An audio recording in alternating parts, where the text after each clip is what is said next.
State budget కు అమావాస్య గండం 9వ తేదీపై ప్రభుత్వం మల్లగులాలు సెషన్ ప్రారంభం 8వ తేదీన లేక 10న నేడు రేపు క్లారిటీ 5-6 రోజులను కంప్లీట్ చేసే ప్లాన్ ఓటాన్ అకౌంట్కి ప్రభుత్వం మొగ్గు గ్యారంటీలకు నిధుల కేటాయింపు అంటూ ఒకరిని చూస్తాను. ప్రతి అసెంబ్లీ సెగ్మెంట్ కు 10 కోట్లు స్పెషల్ డెవలప్మెంట్ నిధులు మంజూరు. ఇందులో 1 కోటి తాగునీటి అవసరాలకు, ఎడ్యుకేషన్ ఇన్ఫ్రా కోసం 2 కోట్లు, మొత్తం 1190 కోట్లకు ఆమోదం. ప్లానింగ్ డిపార్ట్మెంట్ ఉత్తర్వులు జారీ. ప్రస్తుత ఆర్థిక సంవత్సరం బడ్జెట్ నుంచే రిలీజ్ అంటూ ఒకరిని చూస్తాను. సో గతంలో కేసీఆర్ ఉన్నప్పుడేమో వీటికి సంబంధించి అసెంబ్లీలకు సంబంధించినటువంటి ఫండ్స్ అసలు ఎక్కడా కూడా మన ఎమ్మెల్యేకి ఇచ్చినట్టే లేదు, వాస్తవం చెప్పాలంటే. కానీ ఈరోజు కాంగ్రెస్ ప్రభుత్వం వచ్చిన తర్వాత కొంత క్లారిటీ అయితే కనబడుతూ ఉంది. చూడండి, ప్రతి అసెంబ్లీ సెగ్మెంట్కు 10 కోట్లట. అంటే వాళ్ళు ప్రతిపక్ష నేత ఉండని, వీళ్ళ విపక్షమేనండి, అసలు ఇండిపెండెంట్ ఎవరైనా ఉన్నాయి, కానీ 10 కోట్లు ఇవ్వడానికి కూడా రెడీ అయిపోయింది.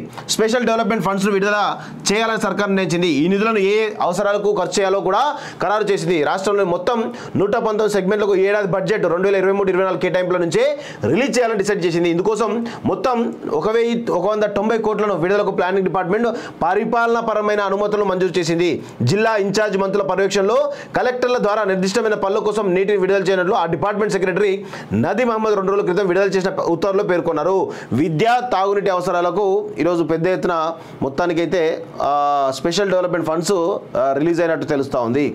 500 ఎకరాల్లో డెడికేటెడ్ ఏఐసిటి ఏర్పాటు దిశగా సర్కార్ కసరత్తు. స్కిల్ డెవలప్మెంట్, ఫార్మా యూనివర్సిటీ సైతం ఏర్పాటు ప్రవేశంపై నిపుణులతో చర్చలంటూ ఒకరిని చూస్తాను. స్టేట్ బడ్జెట్ కు అమావాస్య గండం 9వ తేదీపై ప్రభుత్వం మల్లగులాలు సెషన్ ప్రారంభం 8వ తేదీన లేక 10న నేడు రేపు క్లారిటీ 5-6 రోజులను కంప్లీట్ చేసే ప్లాన్ ఓటాన్ అకౌంట్కి ప్రభుత్వం మొగ్గు గ్యారంటీలకు నిధుల కేటాయింపు అంటూ ఒకరిని చూస్తాను. ప్రతి అసెంబ్లీ సెగ్మెంట్ కు 10 కోట్లు స్పెషల్ డెవలప్మెంట్ నిధులు మంజూరు. ఇందులో 1 కోటి తాగునీటి అవసరాలకు, ఎడ్యుకేషన్ ఇన్ఫ్రా కోసం 2 కోట్లు, మొత్తం 1190 కోట్లకు ఆమోదం. ప్లానింగ్ డిపార్ట్మెంట్ ఉత్తర్వులు జారీ. ప్రస్తుత ఆర్థిక సంవత్సరం బడ్జెట్ నుంచే రిలీజ్ అంటూ ఒకరిని చూస్తాను. సో గతంలో కేసీఆర్ ఉన్నప్పుడేమో వీటికి సంబంధించి అసెంబ్లీలకు సంబంధించినటువంటి ఫండ్స్ అసలు ఎక్కడా కూడా మన ఎమ్మెల్యేకి ఇచ్చినట్టే లేదు, వాస్తవం చెప్పాలంటే. కానీ ఈరోజు కాంగ్రెస్ ప్రభుత్వం వచ్చిన తర్వాత కొంత క్లారిటీ అయితే కనబడుతూ ఉంది. చూడండి, ప్రతి అసెంబ్లీ సెగ్మెంట్కు 10 కోట్లట. అంటే వాళ్ళు ప్రతిపక్ష నేత ఉండని, వీళ్ళ విపక్షమేనండి, అసలు ఇండిపెండెంట్ ఎవరైనా ఉన్నాయి, కానీ 10 కోట్లు ఇవ్వడానికి కూడా రెడీ అయిపోయింది. స్పెషల్ డెవలప్మెంట్ ఫండ్స్ను విడుదల చేయాలని సర్కార్ నిర్ణయించింది. ఈ నిధులను ఏ అవసరాలకు ఖర్చు చేయాలో కూడా ఖరారు చేసింది. రాష్ట్రంలో మొత్తం 119 సెగ్మెంట్లకు ఏడాది బడ్జెట్ 2023-24 కేటాయింపుల నుంచే రిలీజ్ చేయాలని డిసైడ్ చేసింది. ఇందుకోసం మొత్తం 190 కోట్లను విడుదలకు ప్లానింగ్ డిపార్ట్మెంట్ పరిపాలనాపరమైన అనుమతులను మంజూరు చేసింది.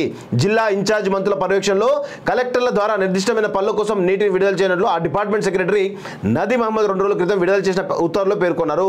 విద్యా తాగునీటి అవసరాలకు ఈరోజు పెద్ద ఎత్తున మొత్తానికైతే స్పెషల్ డెవలప్మెంట్ ఫండ్స్ రిలీజ్ అయినట్టు తెలుస్తూ ఉంది. 500 ఎకరాల్లో డెడికేటెడ్ ఏఐసిటి ఏర్పాటు దిశగా సర్కార్ కసరత్తు. స్కిల్ డెవలప్మెంట్, ఫార్మా యూనివర్సిటీ సైతం ఏర్పాటు ప్రవేశంపై నిపుణులతో చర్చలంటూ ఒకరిని చూస్తాను.